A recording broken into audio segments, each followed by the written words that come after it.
In my previous video, I had taught you about the formation of images by plane mirrors, and based on that property, another concept is multiple images. So multiple images क्या होता है? पहले हम लोग पढ़े कि अगर एक मिरर है, सिर्फ एक मिरर था, तब एक ऑब्जेक्ट के लिए एक इमेज बन रहा था. लेकिन अब अगर दो मिरर इस तरह से हैं 90 डिग्री पे, या तीन मिरर है और एक ऑब्जेक्ट है, तो उसका कितना सारे इमेजेस बनेगा. तो ये कंसेप्ट होता है मल्टीपल इमेजेस का. तो number of images formed equals to 360 degree by theta minus 1. Theta मतलब angle. You can write 360 degree by angle minus 1. तो यहाँ पर मिरर्स के बीच का एंगल कितना है? 90 डिग्री है. तो यहाँ पर एक ऑब्जेक्ट अगर यहाँ रहेगा तो उसका कितना सारा इमेजेस बनेगा? तो 360 डिग्री बाई एंगल के बदले 90 माइनस 1, तो ये कट होकर 4 माइनस 1 3. उसी तरह से अगर एंगल 120 रहेगा तो कितना सारा इमेजेस बनेगा? 360 डिग्री बाई 120 माइनस 1, 3 माइनस 1 2. तो using this formula we can find the number of images formed by a plane mirror, formed by various plane mirrors. इसी कंसेप्ट के बेसिस पे कैलिडोस्कोप एक इंस्ट्रूमेंट है. Okay, wait, it's not here. So kaleidoscope you can google it. एक instrument होता है जो cylindrical जैसा होता है. उसके एक एंड यहाँ मिरर्स होता है, बहुत सारा प्लेन मिरर्स होता है अलग अलग एंगल्स पे, और यहाँ अलग अलग पैटर्न होता है. सो ये ये पैटर्न का जब लाइट अलग अलग मिरर से रिफ्लेक्ट करता है तो हम लोगों को बहुत अच्छा पैटर्न देखने को मिलता है. यहाँ सिर्फ अगर एक क्रॉस भी होगा तो भी हम लोगों को अलग अलग पैटर्न्स देखने को मिलेगा, because light coming from this pattern is getting reflected various times. तो ये नंबर ऑफ इमेजेस फॉर्म्ड होता है इस तरह से विथ मल्टीपल मिरर्स. जैसे ये है, एक इंसान है लेकिन देखो कितना सारा इमेजेस बन रहा है. Now these two things, even a plane mirror can show the full image of a large object. Suppose 2 metre का कोई ऑब्जेक्ट है लेंथ में, उसका पूरा हाइट देखना है हम लोगों को, तो मिरर कितना होना चाहिए? मिनिमम 1 मीटर का, ठीक उससे आधा. तो अगर कोई बड़ा ऑब्जेक्ट को भी पूरा देखना है तो उसके हाफ साइज का मिरर होना चाहिए. ये फर्स्ट फैक्ट है. दूसरा, सपोज ये एक ऑब्जेक्ट है और ये मिरर है. अब मिरर अगर इसके तरफ, ये स्टेशनरी ऑब्जेक्ट है मतलब ये हिल नहीं रहा, तो मिरर अगर इसके तरफ 10 मीटर पर सेकेंड की तरफ से बढ़ रहा है इस तरफ में, तो इमेज जो है ना वो इसका डबल स्पीड मतलब 20 मीटर पर सेकेंड की स्पीड से इस तरफ बढ़ेगा. तो इसी को लेटर्स यूज़ करके क्या बोला है कि if a mirror is moving towards a stationary object with a speed u, then the image will move towards the mirror with a speed of 2u. सीधा डबल स्पीड से मूव करेगा in the same direction. So these are the two facts which you have to remember. Now, the next concept of spherical mirrors is very important. So what are spherical mirrors? The mirrors which are a part of a sphere are called spherical mirrors. जो mirror एक sphere का part बनता है उसको spherical mirrors बोला जाता है. Suppose ये एक बाहर का पूरा शाइनी ऑब्जेक्ट है, तो अगर हम इसको कट कर देंगे तो अगर हमको ये पोर्शन मिल रहा,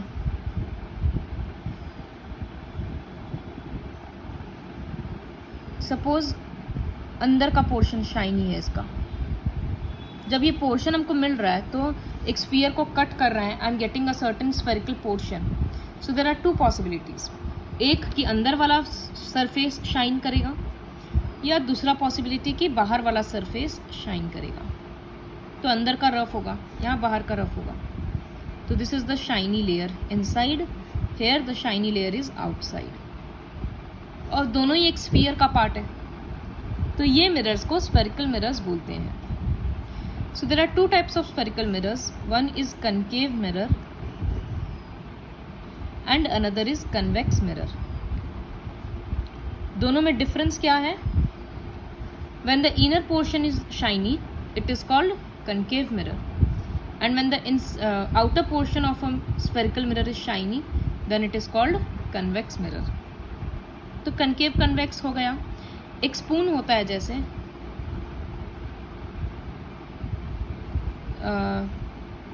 so this is a spoon. इस तरह से इमेजिन करेंगे. So this portion is the concave portion and this portion is the convex portion. तो वही है concave and convex. अब कुछ कुछ टर्म्स है, जैसे हम लोग लॉज ऑफ रिफ्लेक्शन के पहले बहुत सारा टर्म सीखे थे, normal, angle of incidence, angle of reflection. उसी तरह से कनकेव मिरर्स के लिए भी बहुत सारा टर्म्स यूज होता है. So the first term is centre of curvature. So what is centre of curvature? ये जो मिरर है, ये समझ में आ रहा है कि किसी सर्कल का पार्ट है. तो अगर सर्कल है तो सेंटर भी होगा, तो उसी को सेंटर ऑफ कर्वेचर बोलते हैं. So the definition is written, the centre of curvature of a spherical mirror is the centre of the sphere of which the given mirror is a part. ये mirror जिस sphere का हिस्सा था, उसी के centre को सेंटर ऑफ कर्वेचर बोलते हैं. The next definition is radius of curvature. तो I am redrawing the figure here. अगर ये एक स्फेरिकल मिरर था और यहाँ पर एक स्फीयर का ये पार्ट था, तो इसके सेंटर को सेंटर ऑफ कर्वेचर बोलते हैं. अब इसका रेडियस भी तो होगा, तो इसको रेडियस ऑफ कर्वेचर बोलते हैं. So the radius of curvature of a mirror is the radius of the sphere of which the mirror is a part. Third definition is pole. So ये जो reflecting portion था, सिर्फ ये black वाला, इसका जो mid point है, इसको pole बोला जाता है. So what is pole? The pole is the midpoint or the central point of the spherical mirror. Next, fourth term is principal axis. So what is principal axis? The line joining the center of curvature and the pole is called principal axis. Suppose इस mirror का centre of curvature ये रहा और इसका पोल ये रहा, तो ये दो जो पूरा लाइन एक लंबा सारा और ज्वाइन हो जाएगा, इसको सेंटर, इसको प्रिंसिपल एक्सिस बोलते हैं. Fifth definition is normal. तो जैसे हम लोग प्लेन मिरर में क्या पढ़े थे, नॉर्मल परपेंडिकुलर होता है. ये प्लेन मिरर था तो ये नॉर्मल था. तो उसी तरह से the normal to a spherical mirror at any point on its surface is simply the line joining that point to the centre of the curvature of the mirror. Sixth definition is focus. Focus के लिए एक rule है जो कि बाद में बता देंगे. तो अभी के लिए suppose this is a concave mirror, this is the pole, this is the centre of curvature and this is the principal axis. तो अगर कोई भी इंसिडेंट रे ऐसे पैरेलल होता है,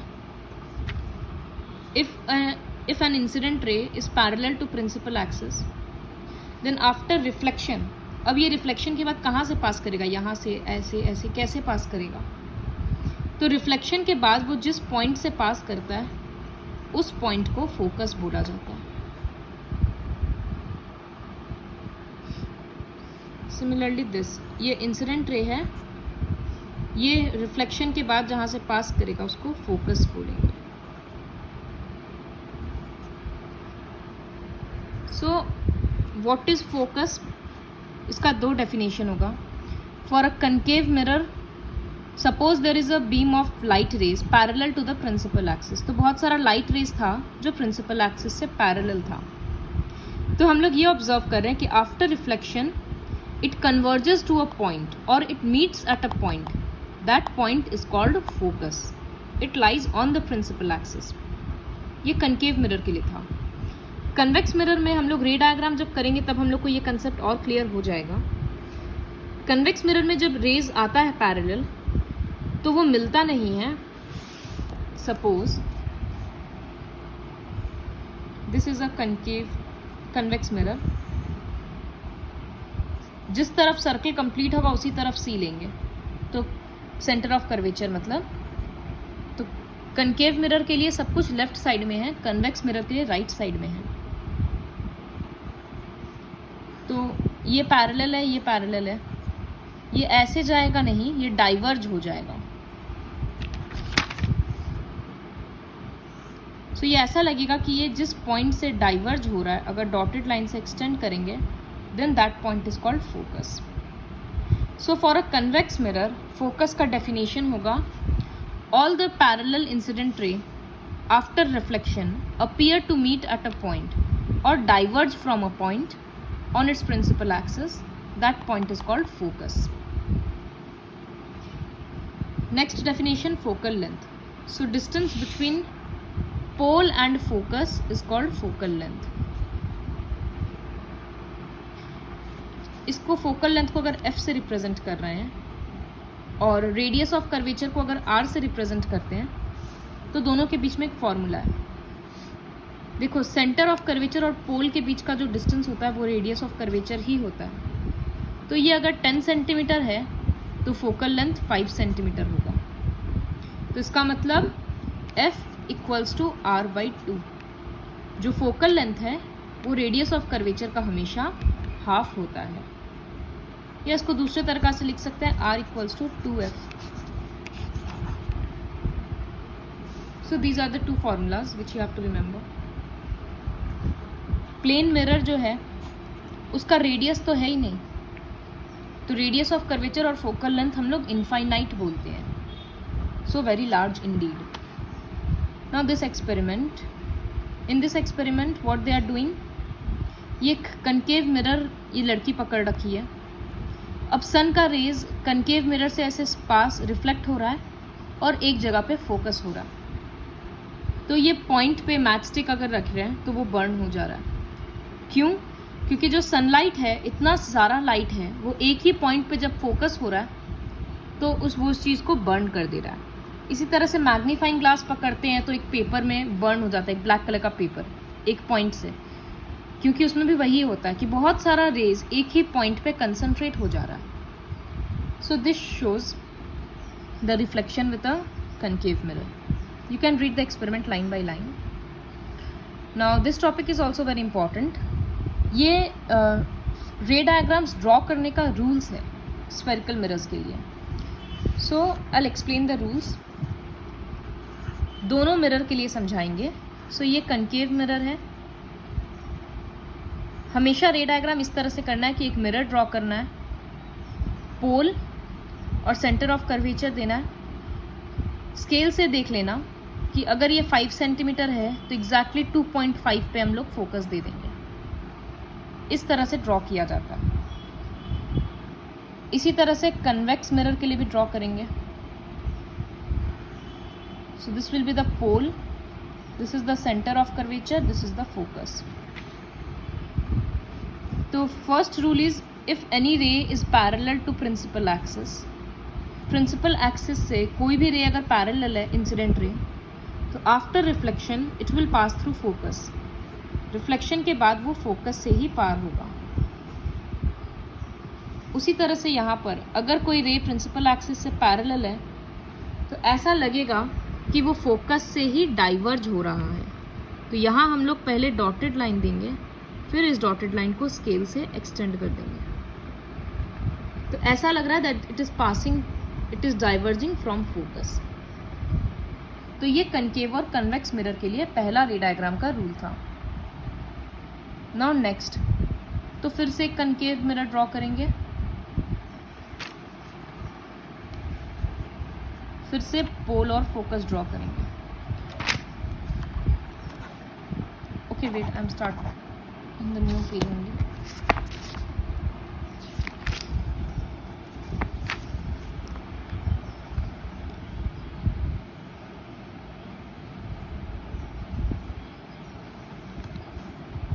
So this is the pole, this is the center of curvature and this is the focus. Second rule is, first rule था कि अगर पैरेलल होगा तो फोकस से पार होगा. सेकेंड रूल ठीक इसका अपोजिट है कि if an incident ray is passing through the focus, ऐसे पास हुआ, then after striking the mirror, mirror से टकराने के बाद या after reflection, it will become parallel to principal axis. पहले था कि पैरेलल है तो फोकस से जाएगा, अभी है कि फोकस से जाएगा तो वो प्रिंसिपल एक्सिस से पैरेलल हो जाएगा. तो ये कनकेव मिरर के लिए था. कन्वेक्स के लिए अगर यही रे डायग्राम ड्रॉ करेंगे तो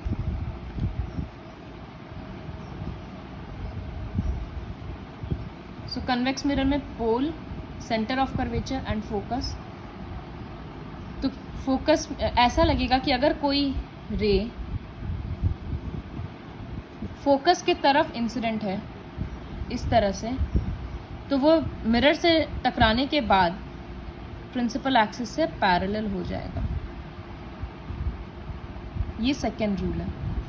ये लाइट है ना, तो ये मिरर के अंदर तो जा नहीं सकता, इसी वजह से डॉटेड लाइन दे रहे हैं.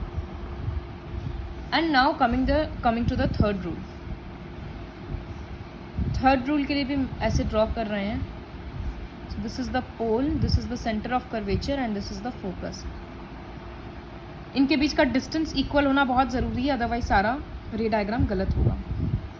Now the third rule is, if any incident ray passes through the center of curvature, without scale it is very difficult to draw the ray diagrams. Suppose this is the C. तो अगर कोई भी incident ray centre of curvature से पास करता है, ऐसे गया, तो रिफ्लेक्शन के बाद वो उसी पाथ से वापस आ जाएगा, कोई नया रे ड्रॉ करने का ज़रूरत नहीं है. Same thing happens in convex mirror. Dotted line से दिखाए कि अगर कोई रे सेंटर ऑफ कर्वेचर से जा रहा है तो वो उसी रे को, उसी पाथ को रिट्रेस करेगा. So using these three spatial rays, we will draw the ray diagrams. जब एक रे डायग्राम ड्रॉ करते हैं तो तीन में से कोई भी दो रे को ड्रॉ किया जाता है. वो नेक्स्ट वीडियो में और ठीक से समझ में आएगा. So for this video, you'll have to, after watching this video, you'll have to learn all these definitions and you'll have to memorize and practice these three rules for drawing ray diagrams.